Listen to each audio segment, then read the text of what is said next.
Hello, everybody. We're back with Unicorn Properties, and today we have a guest all the way from the West Coast, Karrie Hill, in California. So I'm excited to talk to you because you're in the other side of the world for me, where I am right now in Chicago. But for those who don't know you and wanna just connect here because this is a conversation for getting to know more agents around the world. What brought you to real estate? First who you are, what you do, and why are you in real estate these days? Well, first of all, thank you for having me here. It's really fun to be here. And I'm from Sacramento, California. I've lived in California my entire life. Raised three kids though in Marin County.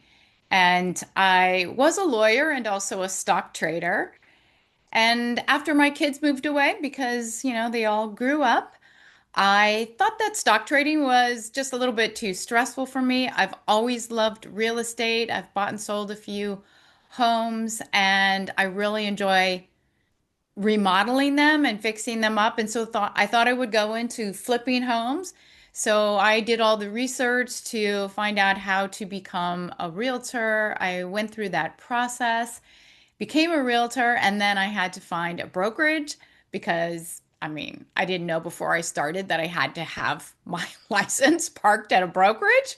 So I went through that process, picked a brokerage, and in doing so, I also realized I had to have a sponsor with it was with the EXP, so I wanted a sponsor, so I did all that research. I picked a sponsor out, and I ended up going into real estate in the way that that sponsor suggested, and I ended up really liking real estate. So I did not flip any houses. I have been a buyer agent and a listing agent and really enjoying with connecting with the people that I am meeting around that, my clients. So that's just why I'm going to keep doing it because I enjoy so much for working for them. Hmm. That's awesome. And how long have you been in real estate? And then what made you do the shift? You said that it was more stressful being in your prior career, but how does has that helped, let's say, today in your career? Because I'm sure you go through with numbers, ROI, and helping clients get into that space that probably some agents don't know much about or they're not comfortable with the numbers. So how long has it been since you've been kind of, doing both in a way? Well, I didn't have any overlap in my previous career. I literally stopped doing it and went through the process of becoming a realtor, which for me was a shorter ramp than a lot of people because I am a California lawyer. And in California, when you have a law degree, you do not have to take the courses for real estate because essentially we've already had a number of them in Mhm. law school. And Mhm. so it was just taking the test. So I was able to completely stop stock trading and, ramp up to about a month of reviewing what things I had learned in law school to take the exam and pass the exam on the first time round. But the stress was very different from before. Before I was a day trader. So I was at my desk and trading stocks all day long. And when you make mistakes or you decide to not follow your own rules in trading, it becomes, very well negative. And at the end of the day, how you did for the day is the amount of money you made or lost. And so it's very clear. There's no, cheating yourself or making some other story up in your head. The story is very clear. So when I transitioned to real estate, yeah, the stress is different, right? It's about getting clients and then working through the process. I actually find the getting clients for me to not be stressful. And Mhm. that is because the way I went about getting my leads was through Mike Sherrard's training on the Agent Academy Pro. Well, now it's Pro, wasn't then. And I went all in on YouTube. And Mhm. by doing that, that's when I found out that people that call you through a YouTube channel already like you. Mhm. Something about you they like. And what I have found is that good chance you will like them too. Mhm. So I did do like a couple of buyer representations for people that I got through realtor.com. they I can't even remember what they're called anymore, Hmm. but they're particular kinds of leads. I think they put that on pause. It might be back now. But those people I didn't resonate with. And so I found completely the big difference of working with somebody who doesn't know me at all, didn't decide they like me, versus other people who already made those choices and then phoned me. Hmm. So one of the things when they do phone me, I didn't have to interview with them. You know, they phoned me because they wanted to hire me. So Hmm. that cut out all the different steps of following up on a lead. And with the prayer one, um, they well, I essentially they didn't know me at all. And so it just didn't resonate for me. And so I found the YouTube route to be so much more enjoyable. I love these people. I love all my clients that I always imagine doing this and doing it in that way. And you also asked me how long I've been doing this. It's actually been about 4 years. So not even that long. I really ramped up quickly and went down this path. And because of doing YouTube, pretty, I capped my first full year Hmm. in real estate. So that was, in all YouTube leads. And that's all I work with now is just YouTube leads. That's amazing because many people start with YouTube, but they don't are not consistent and they drop it. But did you go with YouTube from day one? You're like, this is what I want to do, and you just went with it? I did. I did a couple of other things in between there, like sitting in open houses and a couple of things like that. But YouTube is just something I enjoy. Hmm. And because of the path of, the kind of clients I get, I just really don't want to do anything else. Hmm. And it's enough for me. Hmm. It's, just YouTube leads alone works. Now, that doesn't mean that when I'm a listing agent, I still canvass the neighborhood. Yes. I don't just show up, so I make sure that I talk to all of the neighbors when I'm there. So I do still use some traditional tools, but the client aspect of it is all YouTube. Hmm. That's amazing because I think YouTube is like a going in the long run. Like you will be planting seeds along the way. The people get to know you, they get to like you.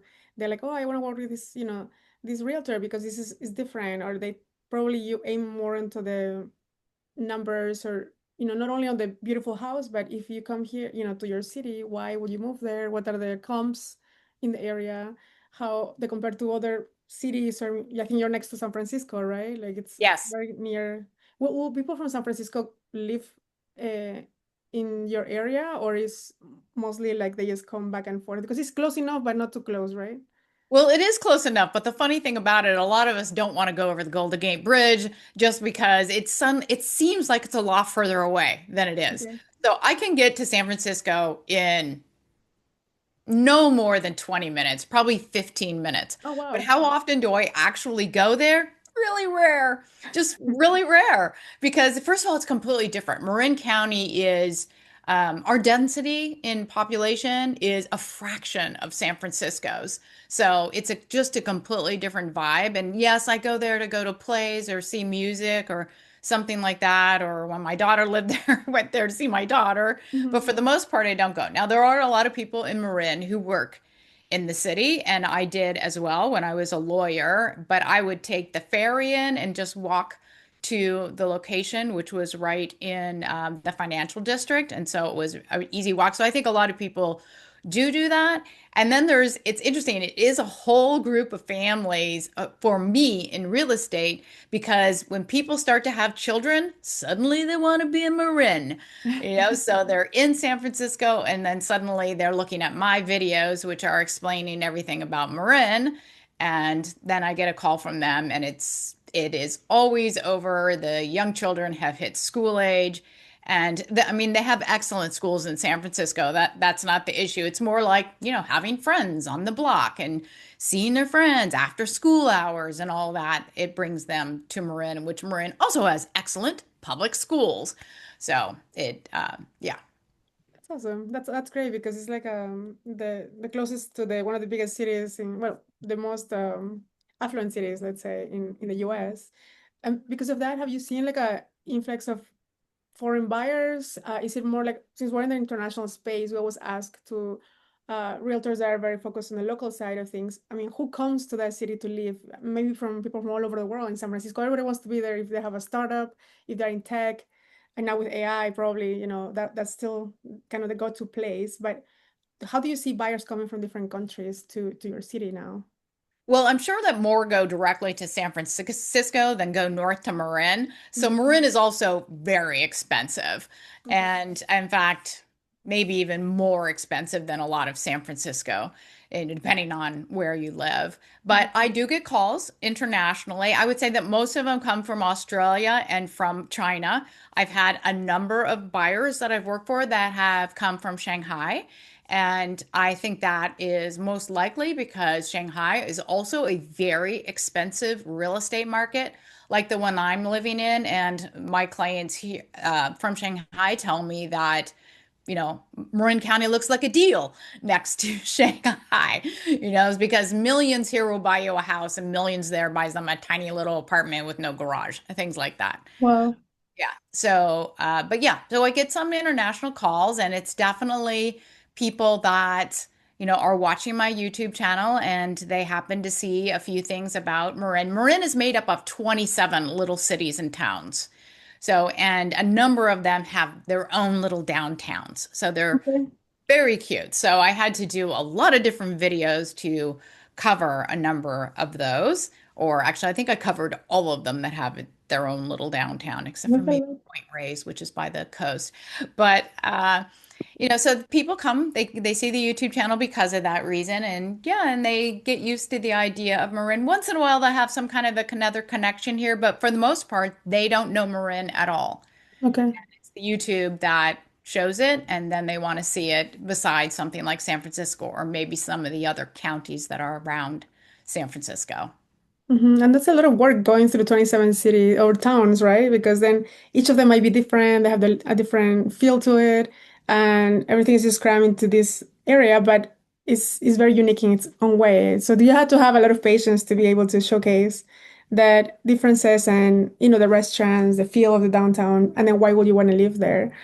For many agents that can barely, they're like, no, I don't even want to do one city because it's too big. Imagine 27, because that's the nuance of like the beauty of YouTube is that you can just Google YouTube anything and then you get the feel from a local's perspective. Like they see everything through your eyes.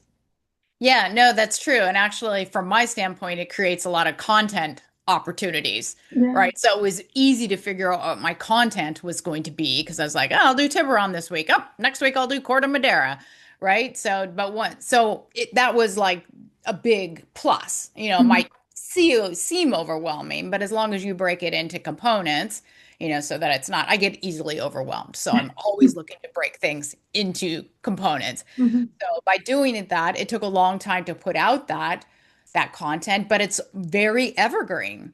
Mhm. It's like Mhm. those towns have to change for me to go do that again. Yeah. And or, I look back and go, that video was so awful, I should do it again because you do get better as you go along. Yeah. But you have to start somewhere, right? So wherever you start. But eventually I'll go back and redo them all for whatever reason. And yeah, and then it's just like so much easier to know what I'm going to be doing the following week. I think that's maybe the hardest thing about YouTube, Mhm. is figuring out what your content is going to be. So Mhm. 27 cities, that's a big blessing. No, that's awesome because it has the view from your eyes locally, and then they can check if they want to travel there or they want to move there from San Francisco. And with the real estate space as is going right now, how do you see the market like for the agents locally? Since you're really good in YouTube and you're getting your leads through that channel, if somebody was new in town, let's say, or starting in the city that you are in, what tips would you give them, to start? Because sometimes it's the hurdle is starting the process of getting your market out there. Absolutely. Well, I always think that the best way to start is to have, a firm grasp of who you are and what kind of action you will continue to take in a consistent way. So if somebody really didn't want to do YouTube, maybe there's some other platform, whether it's TikTok or Instagram, that would resonate more with them because of the short form type of content. So maybe they could do something like that.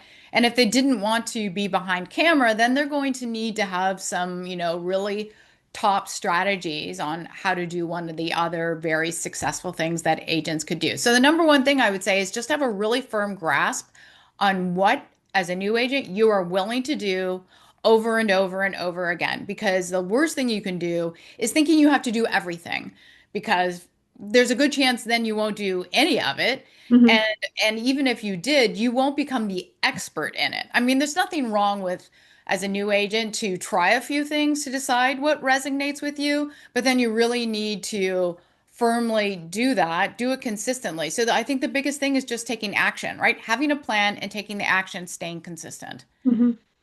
And that's, as you know, YouTube can be really slow. And so a lot of people won't want to start with that because they may not get a phone call for 6 months. Now I got one 3 months in, but one of those, and it was a $3 million buyer. So this was totally awesome.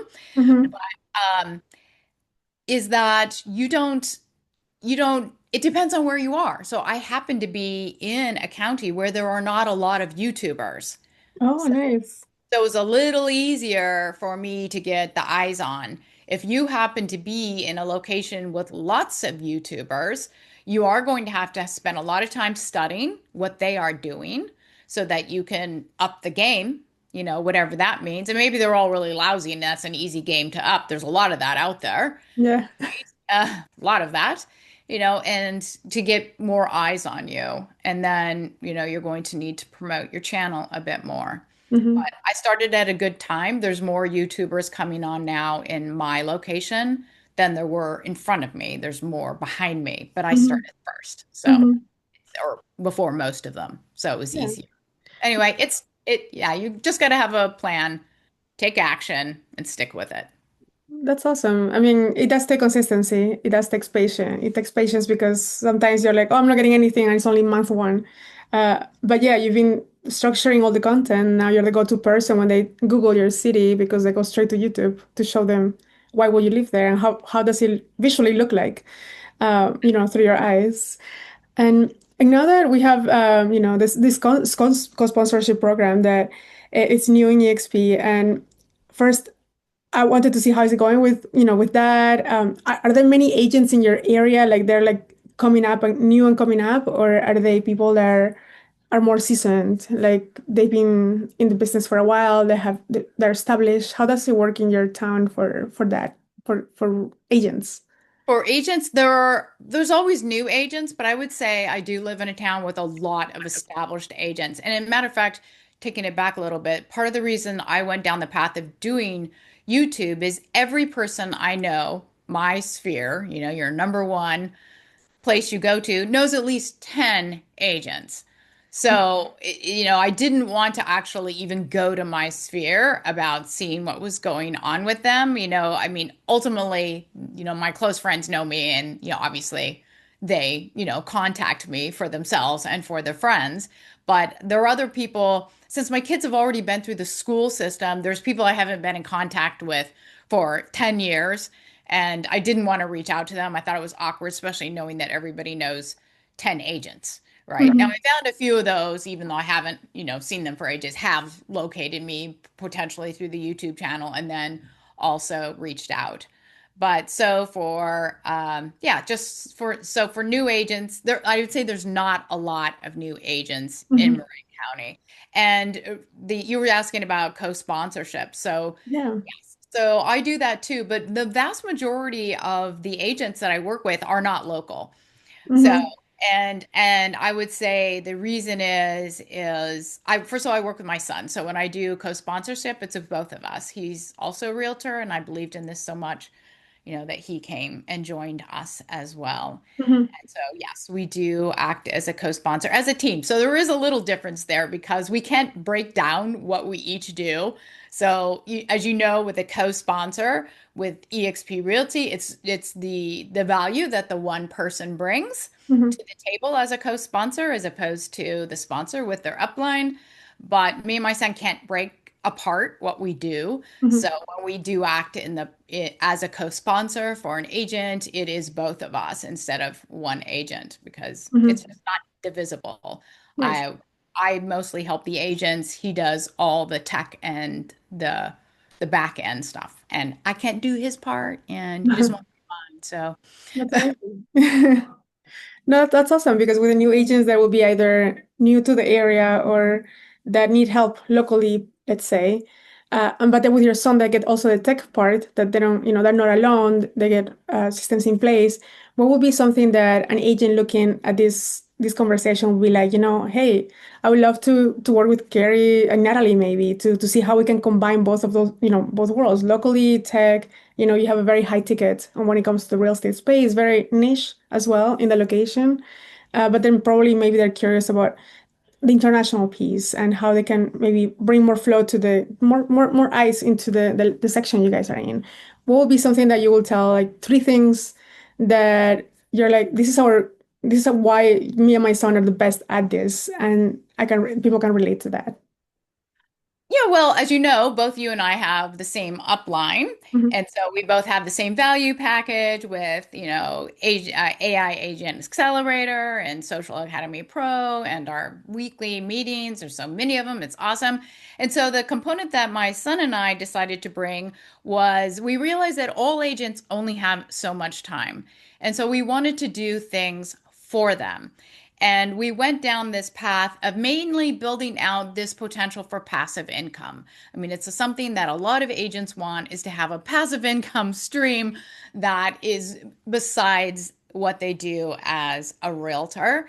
Obviously it helps fill in markets and you can expand way beyond your local area. So my son decided to mainly build out that component.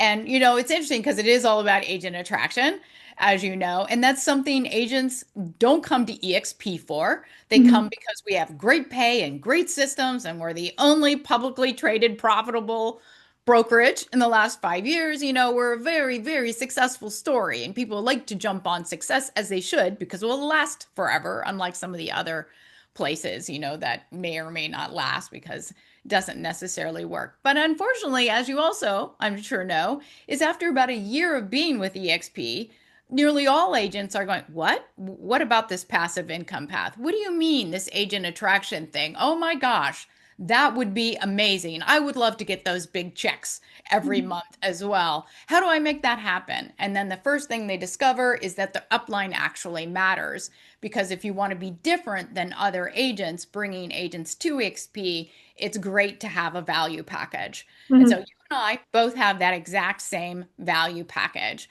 So, and then my additional component is we do a web page for all of our agents. We create it and we host it, which is a big deal, Mhm.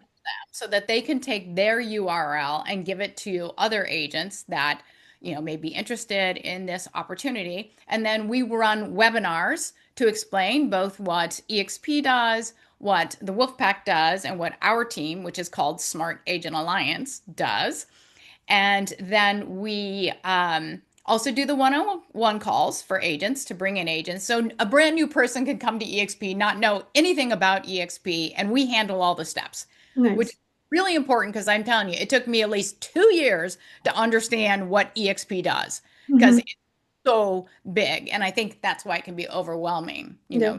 a lot of agents is there's just so much. So we cover that for them. And then on top of that, once this person comes to us, it's obviously their agent, becomes their agent in our downline. And we also give them a drip campaign for agents. So if the agent doesn't sign, that they are putting out a weekly notification to the person via email, all about value. It's, Mhm. not about selling them on our group. It's all about teaching them things and things that are valuable to Mhm. them, pointing them to resources and tools, and things that are free.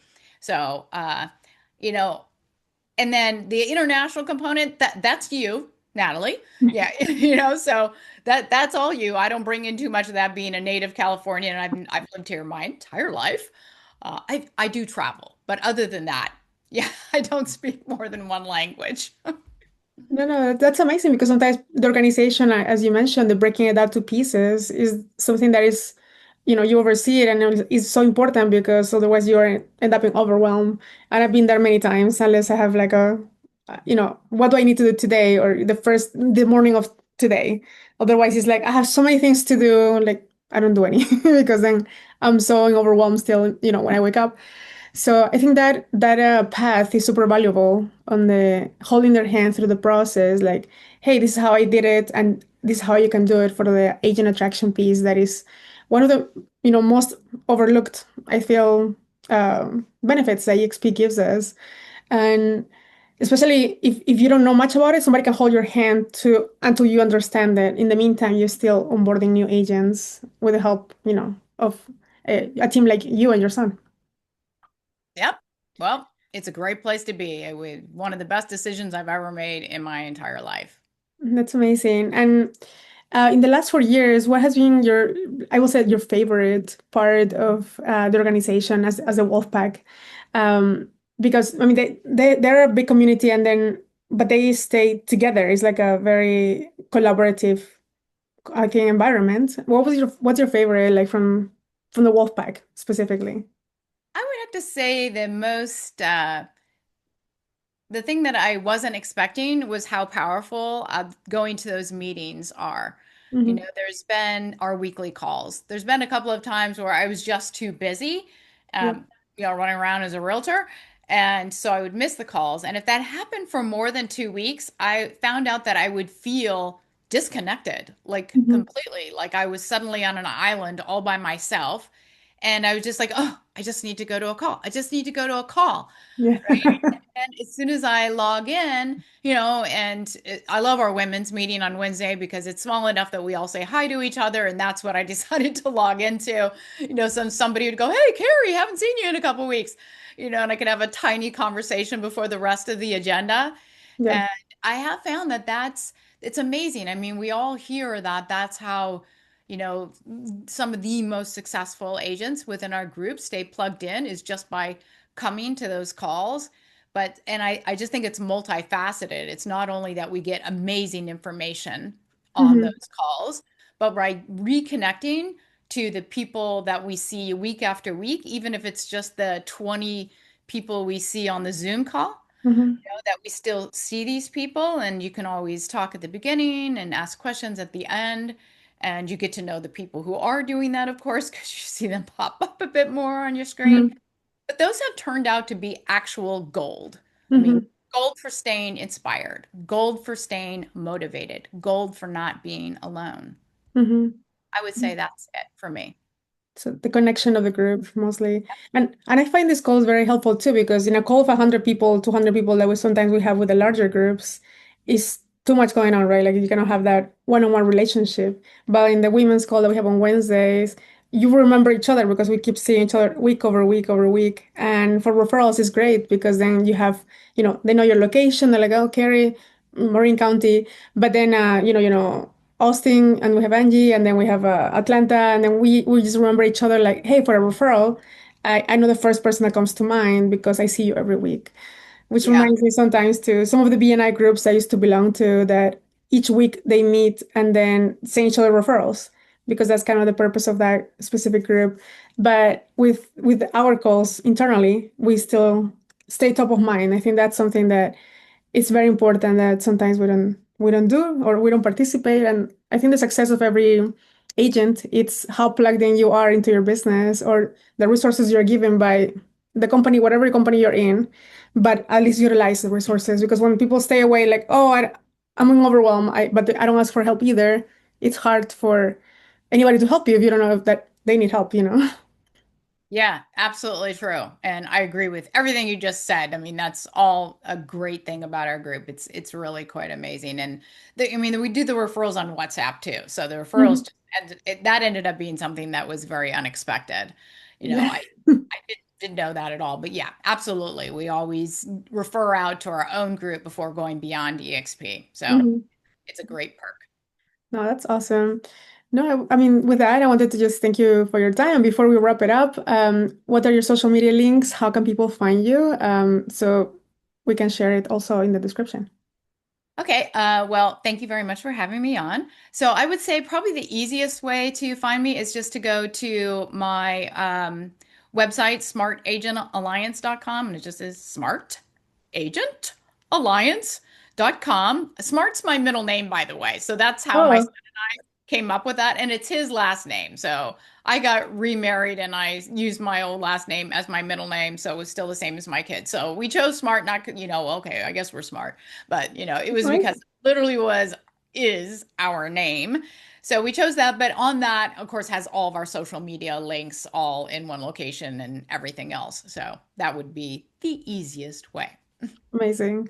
Again, thank you so much, Karrie, and hopefully we can connect again in the Wednesday calls. But if anybody is curious, we'll put all the links in the description so you can find Karrie directly in her social media accounts, and I'll follow her and see if you like, any of the content. And if you want to have a three-way call, you can also schedule it in the description. We'll have the link for having a three-way call and see where can you take your business to the next level. Thanks That's again, Karrie. great. Thank you very much. Hopefully you enjoyed this episode. Our intention is for you to get inspired and just take your business to the next level. We just share tips, and if anything like we share resonates with you, you want to take your business global, you want to expand to other cities and states without the effort of incorporating every single state, and also you want to expand to other countries, you might want to chat with us. Maybe we can help you doing the step-by-step plan to get to that goal. If you want to have a group call between three of us or just have a one-on-one with me, I'm happy to connect. My calendar will be in the link below. And also, you can always text us or call us, and we'll be able to chat more about what are the needs that you have right now in your business and how we can cater to that with our platform. That's it for today. Stay tuned, and we'll see you guys in the next video.